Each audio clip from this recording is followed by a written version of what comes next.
എത്ര നാളായി നീ വിളിച്ചിട്ട്? എന്തൊക്കെയുണ്ട് വിശേഷങ്ങള്? വിശേഷം പറയാനില്ല ഞാൻ വിളിച്ചത്. നിന്റെ മോനവിടെ ഇരുമ്പ് കടയിലേക്കുണ്ടല്ലോ. എവിടെ? മുതലാളുടെ കടയിലാ? അവനെന്താ വെട്ടുകത്തി മുറിച്ചോളൂ തരാനൊക്കെ പറയണ്ടായിരുന്നു. എന്തിന്? എനിക്കറിയോ, നീ ഇപ്പൊ ഇതിന്റെ മോനോട് ചോദിച്ചോക്ക്. പിന്നെ നീ ഒന്ന് ശ്രദ്ധിക്കിട്ടാ, ഇപ്പഴത്തെ കാലം വെട്ടുകത്തൊക്കെ മേടിക്കണ്ടപ്പോ എനിക്ക് പേടി. അതാ ഞാൻ ഒന്ന് വിളിച്ചു പറഞ്ഞേ, ശ്രദ്ധിക്കുന്നേ. ശരി, വെച്ചോ. എന്റെ പടച്ചോനെ, ഈ ശൈത്താനിപ്പോ വെട്ടുകത്തേക്ക് വന്നിട്ട് ഇങ്ങോട്ട് വന്നേ. അയ്യോ, വരുന്നുണ്ടാവേ. ആങ്ങളുടെ വീട്ടിൽ പോവാൻ പോയി പൊളിക്കും. അവൻ എന്ത് ഭാവിച്ചനാവോ?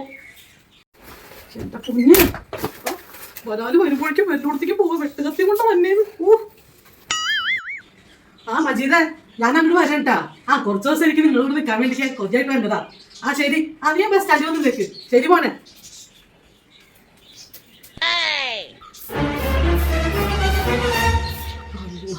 പടച്ചോനെ, വരുന്നുണ്ടല്ലോ ബലാല്.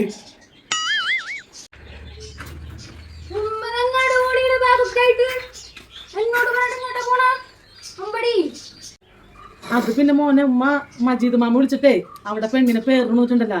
അപ്പൊ മാമ ചെല്ലാൻ പറഞ്ഞ് ഉമ്മ കുറച്ച് ദിവസം അവിടെ പോയി നിക്കാന്ന് വെച്ചിട്ടാ ഉമ്മ ഇറങ്ങിയതാ. അല്ല, മോന്റെ കയ്യിൽ എന്തിട്ടാ? അതൊക്കെ ഉണ്ട്. ഞാൻ അടയ്ക്കൂല. എനിക്കറിയാം നിന്റെ കയ്യിൽ എന്തിട്ടാന്നുള്ളത്. എന്നെ കൊന്നാലും ഞാൻ അടയ്ക്കൂല. കണ്ണടയ്ക്കുമ്മ, അടയ്ക്കുമ്മ.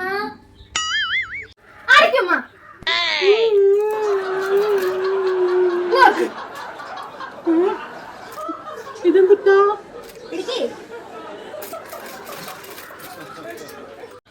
ഇന്നെന്റെ ഉമ്മയുടെ ജന്മദിനല്ലേ. എന്റെ ഉമ്മയുടെ ജന്മദിനം. പടച്ചോനെ, ഉമ്മയുടെ മുത്താണ്. ഉമ്മ പേടിച്ചോയി. സുബൈദ ചതിച്ചതാ. ഉമ്മയുടെ പൊന്നു വാ. ഉമ്മയുടെ പൊന്നു.